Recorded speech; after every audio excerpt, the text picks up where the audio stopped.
Cinema these days. It's something of a cliche to point out that there are no great stories. I mean, with fan favorites like Thor Love and Thunder, The Acolyte, and Amazon's Rings of Power, it's pretty obvious that all major studios are good at is desecrating their fans' childhood memories. I mean, reimagining their diverse heroes while calling out evil, racist bigots. Yes, yes. Sure, the characters have the same outfits, the same catchphrases, the same lightsabers, but somehow the bigots don't seem to be responding. So what is it that these studios are missing? What do we mean by great stories? I mean, I was always told that storytelling, like all art, is relative, and that one man's eyesore is another man's masterpiece.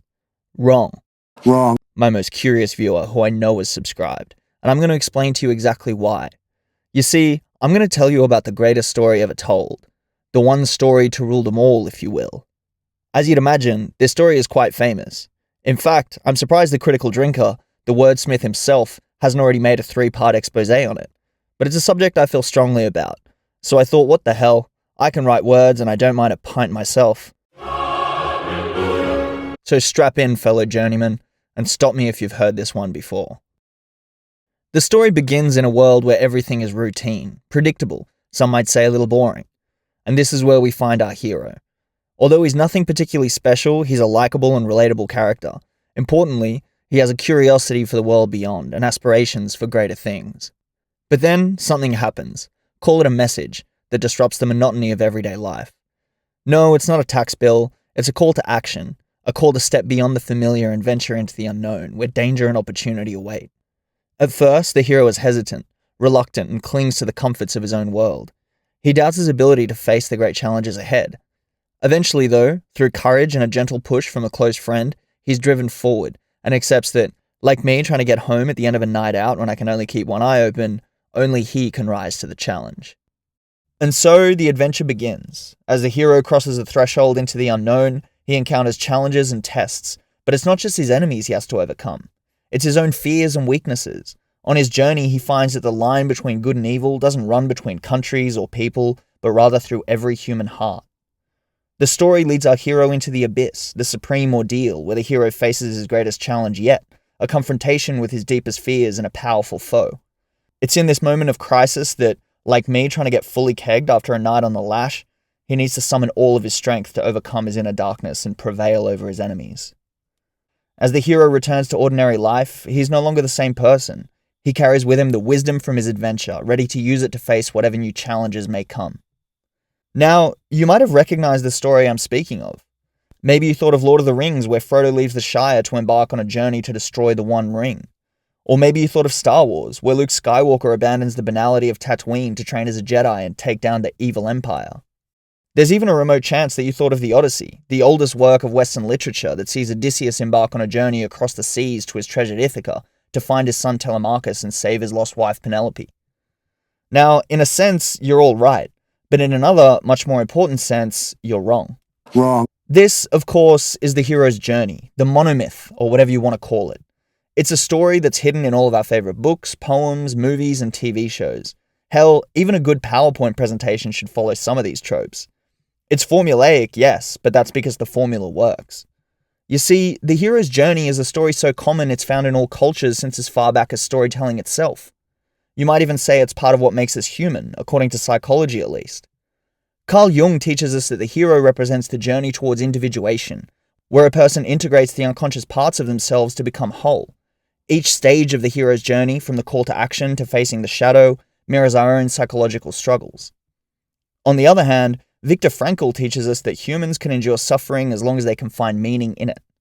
The hero's journey involves hardship, but it's precisely through these trials that the hero, and by extension the audience, discovers a deeper purpose.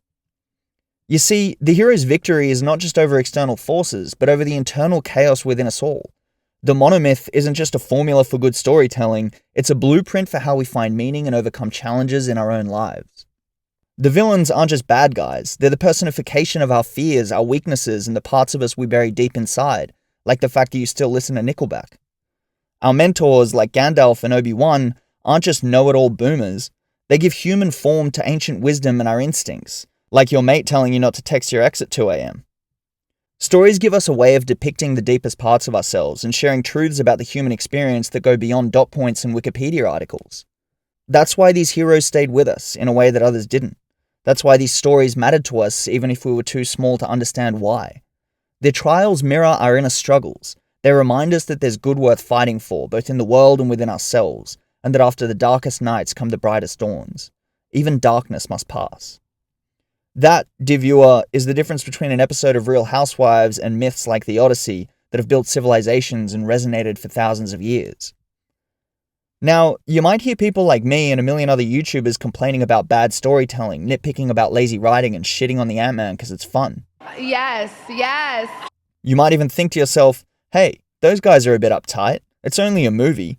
If only they would relax their brains and stop thinking so damn hard, they might even enjoy Avengers Endgame. Wrong. The fact is that we understand that a good story is food for the soul, and we refuse to eat grey, manufactured, mass-produced slop. We refuse to have our heroes dressed up in little outfits and paraded in front of us by people who barely understand the worlds they belong to, let alone what makes them magical. We understand that these stories make people's hearts sing, and that a culture without heroes cannot inspire and it cannot unite. But modern storytelling has lost the art of the hero's journey. Instead of heroes, we get walking power trips with the emotional depth of a puddle. Instead of villains, we get petulant children or poor mistreated victims. As an example, take Mulan, one of my favorite movies. In the original cartoon, her journey is one of overcoming limitations as an ordinary girl in a male-dominated world, and learning through hard work, resilience, and sheer determination to transform herself into a warrior. In the 2020 remake, on the other hand, Mulan has a powerful chi, a literal superpower from birth. Her journey doesn't involve learning, sacrifice, or overcoming anything at all. In fact, her only struggle seems to be realizing how awesome she was in the first place. The remake replaces the grit and humanity of the original story with a superficial display of strength, turning what was once a hero's journey into a tedious and pointless series of events, leading to an ending that was utterly predictable from the outset. It's truly incredible how big a budget can be blown while completely missing the point. This is a vain exercise in authorial self-projection, and it's repeated throughout modern storytelling. Mulan, Captain Marvel, Rey Skywalker, She-Hulk. Now let me ask you, do you feel inspired by this? The great irony is that the very things that make our heroes great, the self-doubt, the self-reflection, and the willingness to learn and improve, are exactly the character traits missing from a Hollywood elite that would rather blame the fans for their failures rather than face their own shortcomings, embrace the challenges ahead, and go on their own journey. No arc, no development, no redemption, just doubling down on mediocrity. No wonder they can't write a good hero. The good news is that if recent events are anything to go by, it looks as though the Empire is finally losing its grip, and we may live to see the day that the Great Death Star finally falls, not in a big, fiery explosion, but in a slow and agonizing death. In the end, it's only a passing thing, this shadow. Even darkness must pass. Anyway, that's all I've got. If you've enjoyed this, like and subscribe, and I'll see you next time.